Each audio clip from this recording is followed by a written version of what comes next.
고린도후서 12장 7절부터 10절까지의 말씀입니다. 고린도후서 12장 7절부터 10절입니다. 신약성경 299페이지에 있습니다. 신약성경 299페이지에 있습니다. 저와 여러분이 한 절씩 교독하겠습니다. 고린도후서 12장 7절부터 10절입니다. 제가 먼저 읽겠습니다. 여러 계시를 받은 것이 지극히 크므로 너무 자만하지 않게 하시려고 내 육체의 가시 곧 사탄의 사자를 주셨으니 이는 나를 쳐서 너무 자만하지 않게 하려 하심이라.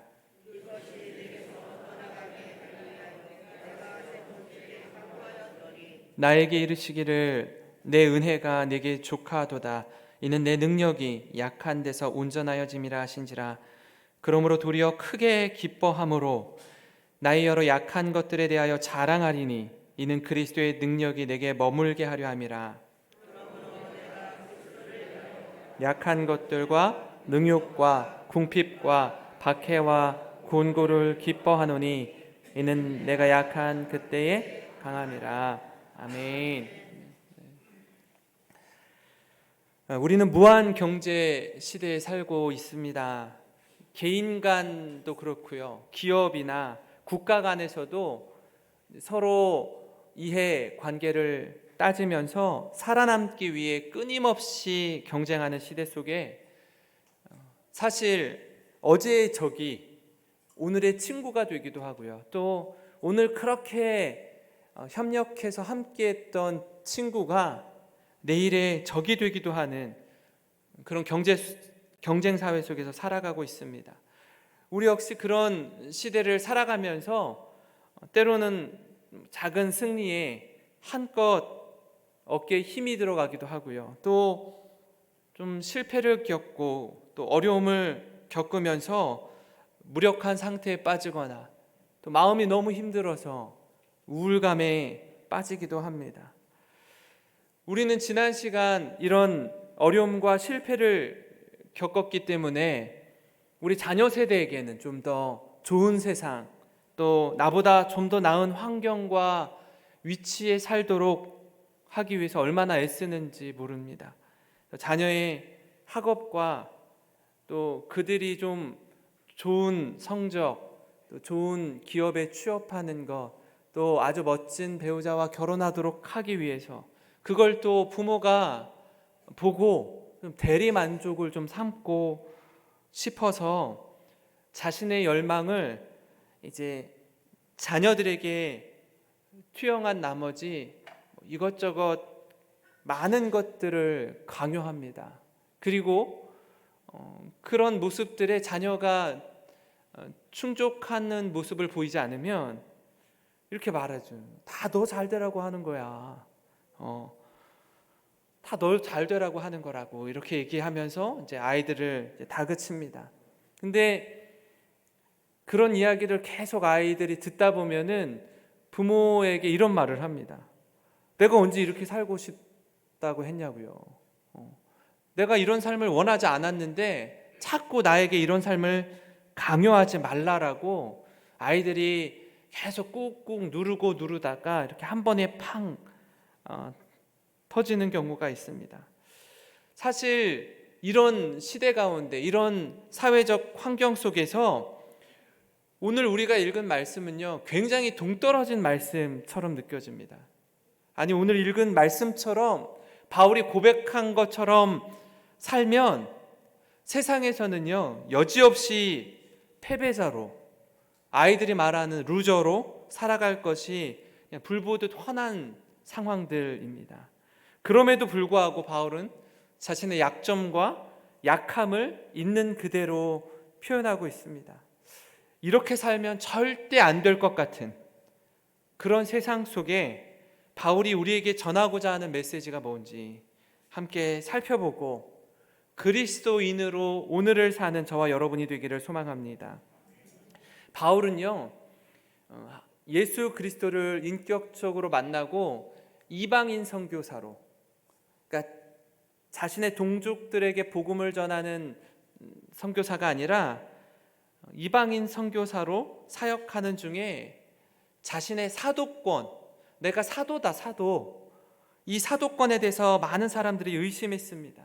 왜냐하면 예수님과 동고동락했던 12명의 제자가 아니었거든요.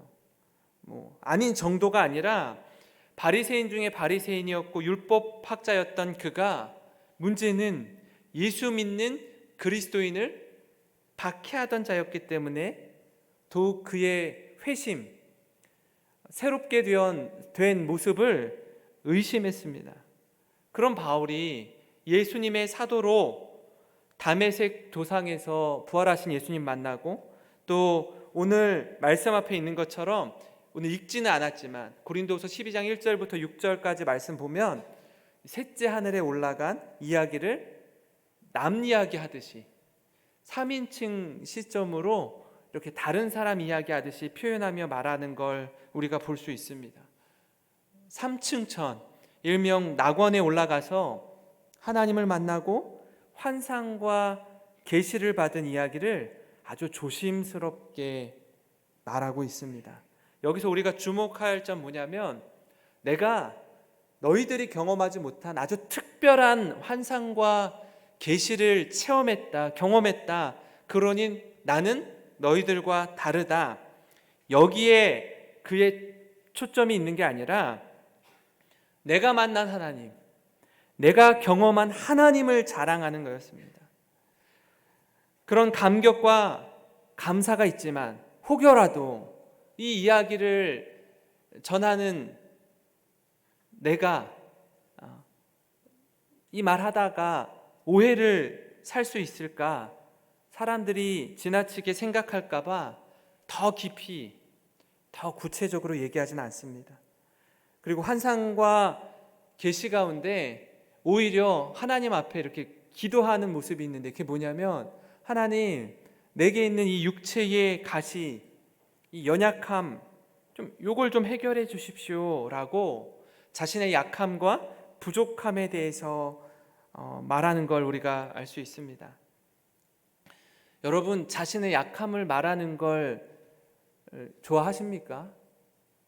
오히려 우리는 내가 약하고 또 약점이 있다라면 말하지 않을 뿐 아니라 누군가 내가 없는 그 자리에서 나의 약점을 말하고 다닌다면 용납하시겠습니까? 그러지 않을 겁니다. 이건 누구라도 지극히 당연한 겁니다. 그리고 사실 어리고 미숙할수록 약점을 더 숨기려고 하고, 또 아직 그걸 받아들이거나 용납하기 어려울 때 더 꽁꽁 숨기려고 합니다. 혹시 누가 그걸 알까봐 두려워하고 추조해하기도 합니다. 그러나 점점 자라고 성장하고 어른이 되면요, 또 믿음이 자라면서 꼭 약점을 숨겨야 하는 것만은 아니구나 하는 걸 깨닫게 됩니다. 이 나의 약함을 자연스럽게 다른 이들에게 말할 수 있는 용기도 생기고요, 또 우리 강점뿐 아니라 하나님께서는 나의 약점을 통해서도 하나님 우리를 어떻게 빚으시고 인도하시는지 깨닫고 그분을 찬양하기도 합니다. 오늘 이 시간 바울을 통해서 약점이 우리에게 주는 유익에 대해서, 약점이 우리에게 주는 유익이 무엇인지 함께 살펴보고 도전받는 시간이 되기를 원합니다. 그 첫 번째 약점이 우리에게 주는 유익은요, 우리로 하여금 자만하지 않게 한다라는 거예요. 오늘 읽은 말씀 7절인데요. 같이 한번 읽어볼까요?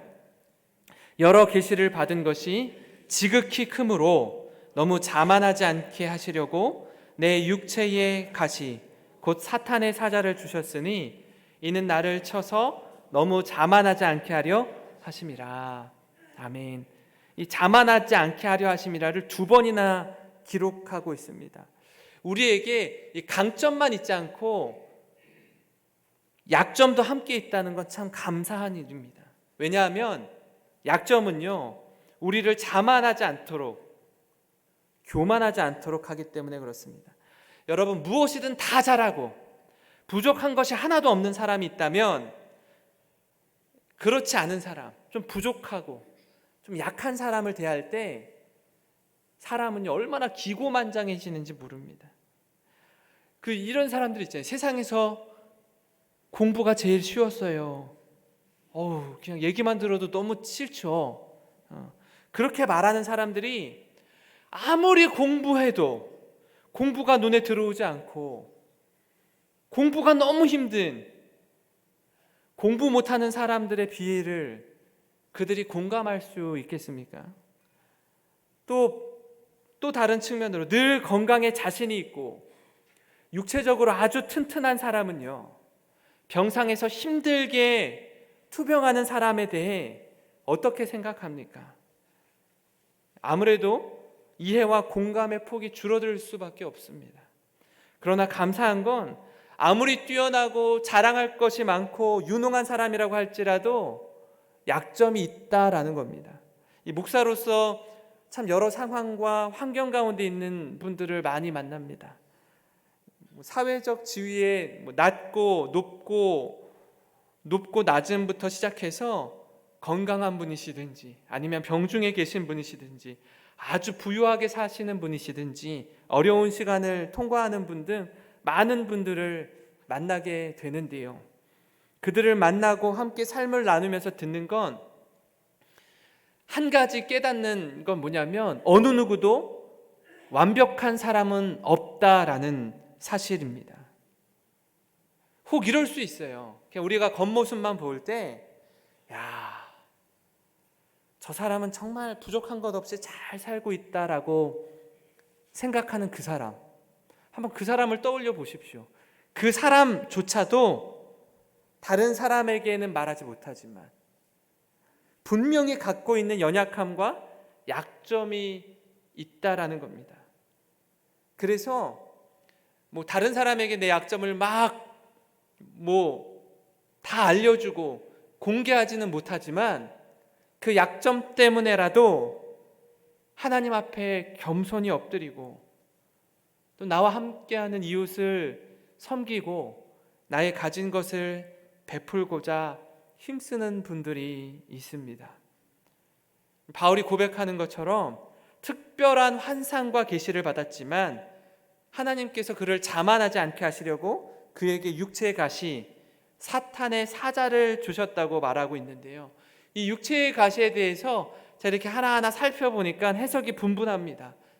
어떤 학자는 육체의 가시가 뭐냐라고 할 때 말라리아, 안질, 간질, 우울증, 불면증 그런 것 가운데 이런 만성적인 육체의 질환 중에 하나라고 해석하기도 합니다.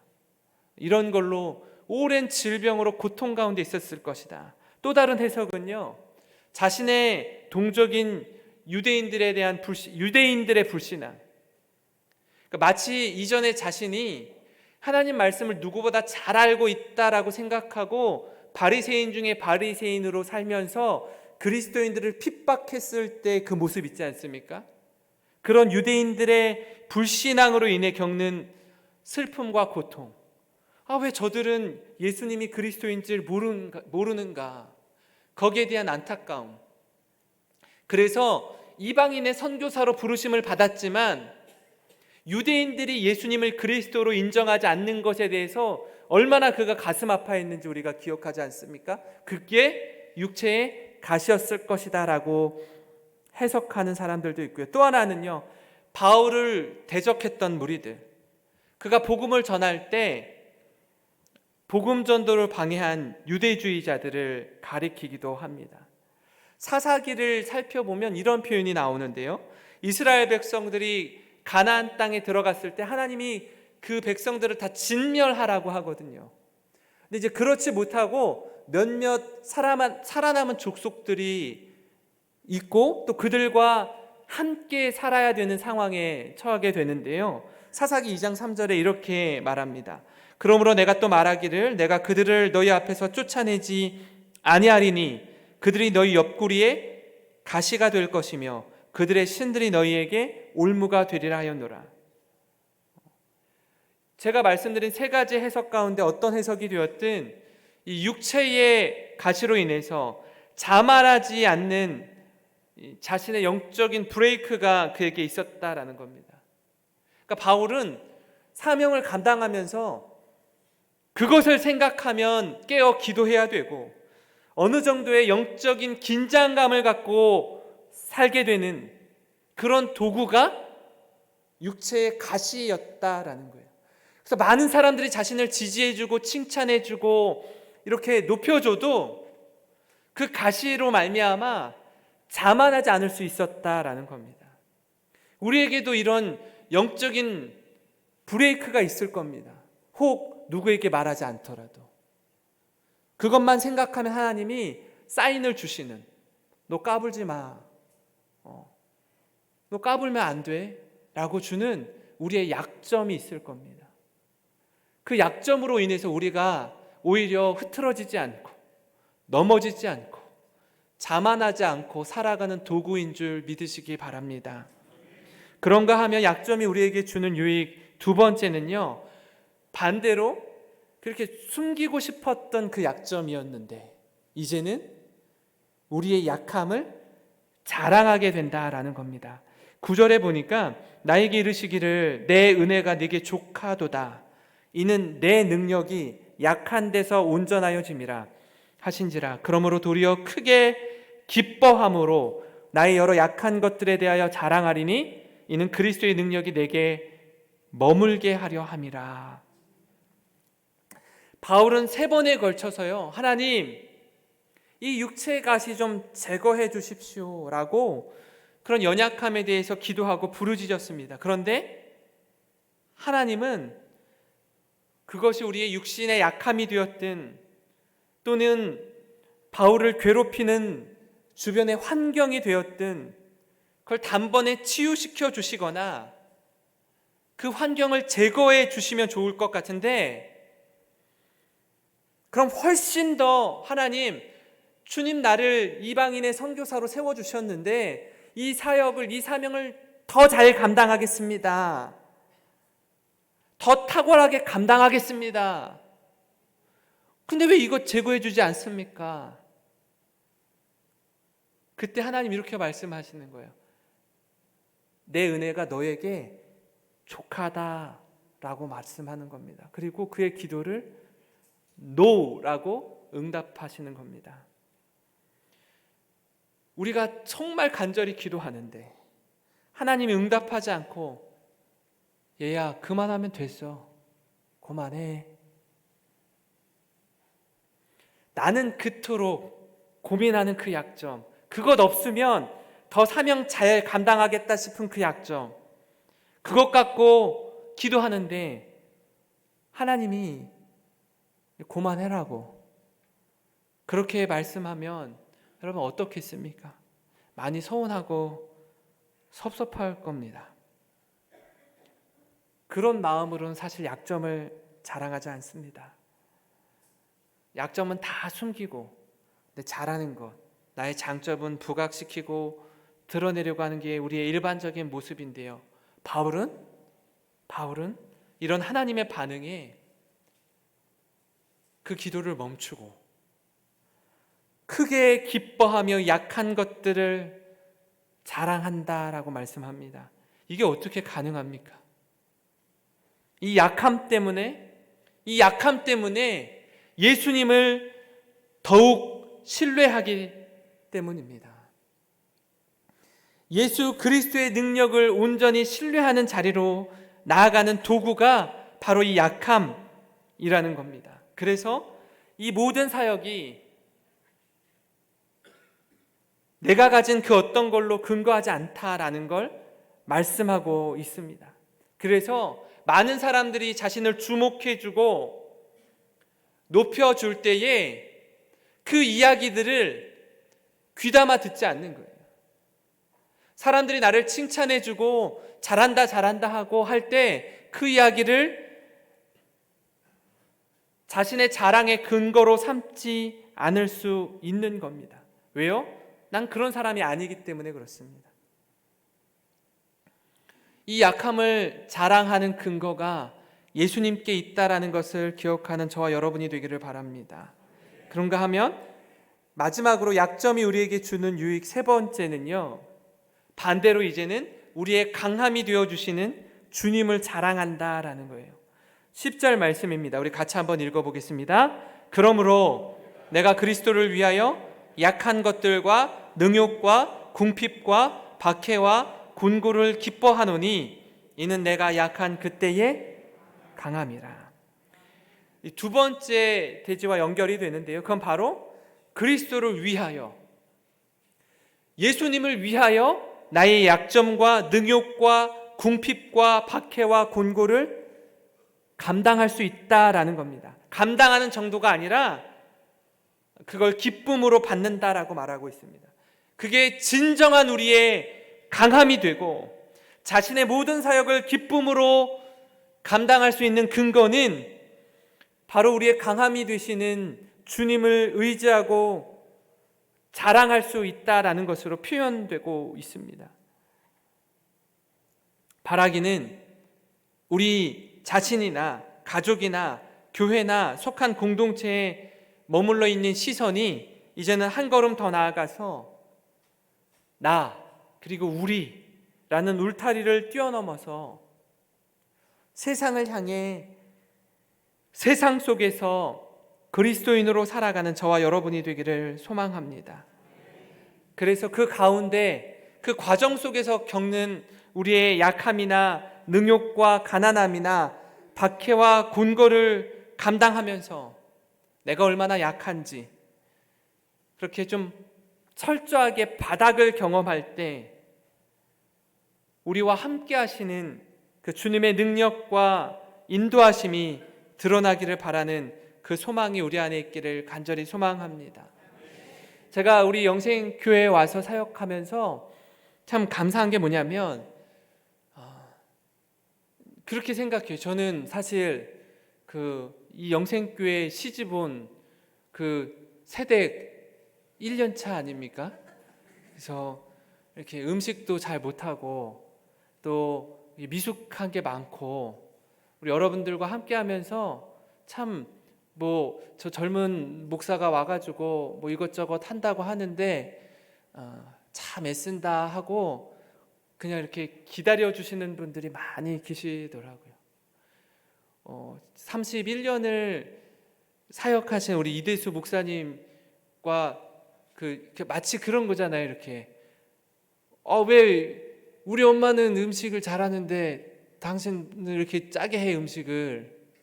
그렇게 저에게 비교하면 제가 맛있게 음식을 어떻게 하겠습니까? 그죠? 네, 많이 기다려주시고 이렇게 그래 저 목사 참 애쓰고 있구나 하면서 기다려주시는 모습을 보면서 또 등 두드려주시는 모습을 보면서 참 많이 감사하기도 하고 또 하나님 앞에서 우리 모두가 주님 바라보기를 원하고 또 주님의 강함을 자랑하면서 교회의 본질을 놓치지 않고 그 하나님을 예배하고 찬양하는 저와 여러분이 되기를 주님의 이름으로 축원합니다. 이 시간 우리 같이